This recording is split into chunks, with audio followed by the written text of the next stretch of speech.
They knew their tank would burn. They climbed inside anyway. For 3 long years, the American tankers in Europe lived with a terrifying nickname for their own machines. They called the M4 Sherman the Ronson after the famous lighter, because it lights up first time, every time. To the German Tiger crews, the Sherman wasn't a threat. It was a Tommy cooker. The math of armored warfare in 1944 was a nightmare. To take down a single German Tiger, American Doctrine required 5 Shermans. 4 were expected to be sacrificed to burn and explode, just to give the 5th one a chance to get a lucky shot at the Tiger's thin rear armor. It was a strategy of numerical overwhelming, a polite way of saying victory through attrition of human lives. But in February 1945, a new shape appeared on the horizon. It wasn't the boxy, high-profile Sherman. It was lower, wider, and carried a gun that looked like it belonged on a battleship. This is the story of the M26 Pershing, the Belated Equalizer. It is a story of bureaucratic betrayal, the death of a myth, and the 10 seconds in front of the Cologne Cathedral that changed the narrative of the war forever. The most shocking part of the Pershing story isn't the tank itself, it's why it took so long to arrive. By 1943, American tankers were already reporting from North Africa that their 75mm guns were door knockers against German heavy armor. They were outgunned, outranged, and outclassed. So why did American boys spend the next 2 years dying in Shermans? The answer is General Leslie McNair. McNair was a man obsessed with mobility and tank destroyer doctrine. He believed that tanks should only fight infantry, and if a German tank appeared, a specialized tank destroyer would handle it. He actively blocked the development of heavy tanks, calling them unwieldy. While German engineers were perfecting the Tiger and the Panther, American bureaucracy was stuck in a lethal loop of denial. It took the blood-soaked snow of the Battle of the Bulge in late 1944 to finally break the dam. When single Tigers began wiping out entire American platoons in the Ardennes, the tank destroyer myth died, along with thousands of young men. Under immense pressure from General Eisenhower, the Zebra mission was launched. 20 M26 Pershings were rushed to the front lines. They weren't just new tanks, they were a frantic attempt to give American tankers something they hadn't had for years: a fighting chance. The Pershing was a 46-ton monster.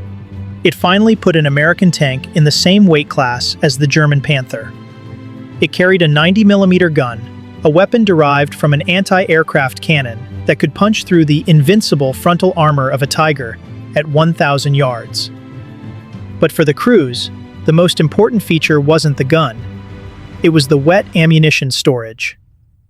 In a Sherman, if a shell hit the hull, the ammunition sparked, the tank brewed up, and the crew was cooked alive in seconds. In the Pershing, the shells were surrounded by water-filled jackets. It meant that even if you were hit, you might actually survive the exit. The German crews, accustomed to the sight of Shermans retreating in terror, initially laughed when they saw the first Pershings. They thought it was just another Tommy cooker with a bigger nose. They were about to stop laughing. March 6, 1945. The city of Cologne is a skeleton of stone and twisted metal.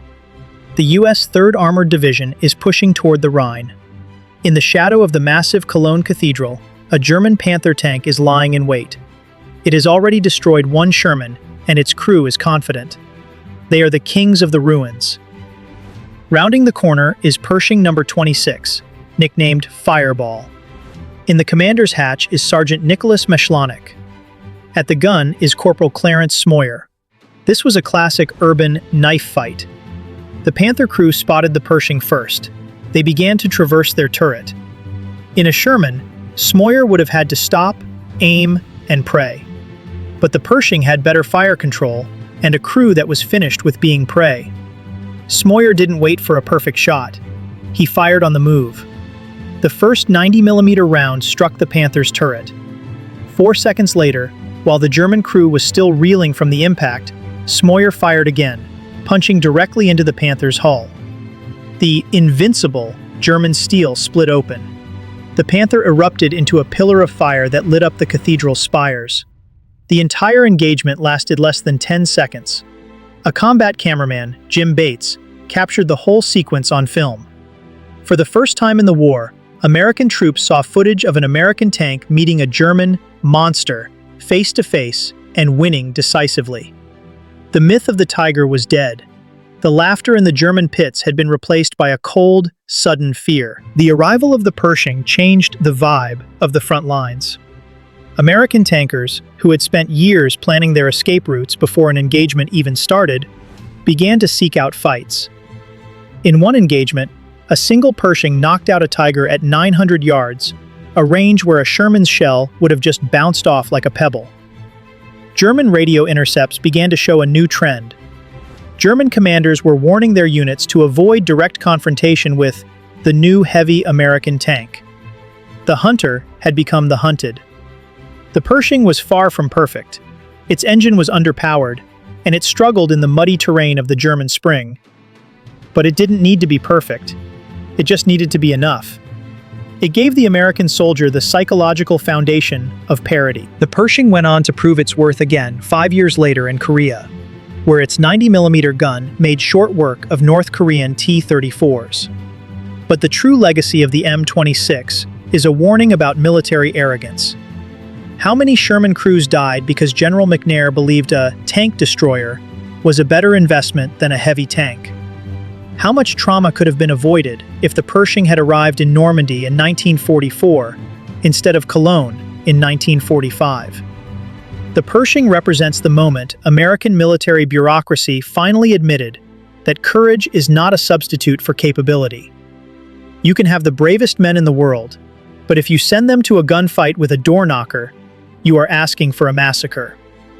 When Clarence Smoyer fired those rounds in Cologne, he wasn't just killing a tank, he was ending an era of American equipment inferiority.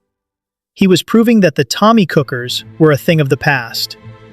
Today, if you stand in front of the Cologne Cathedral, the scorch marks are gone, but the lesson remains. The German crews who laughed at the first Pershing sightings died because they didn't realize that American industrial power had finally stopped producing targets and started producing predators. If you've ever felt like you were fighting an unequal fight in your own career or life, the Pershing is your reminder that the right tools change the game. Hit the like button to honor the men who survived the Ronsons and the Zebras. Subscribe and turn on notifications. We unearth the most incredible outlier stories of military history every single week. What would you do? If you were a Sherman crewman, would you have the courage to face a Tiger knowing your gun couldn't hurt it? Let us know in the comments below. We read every single one.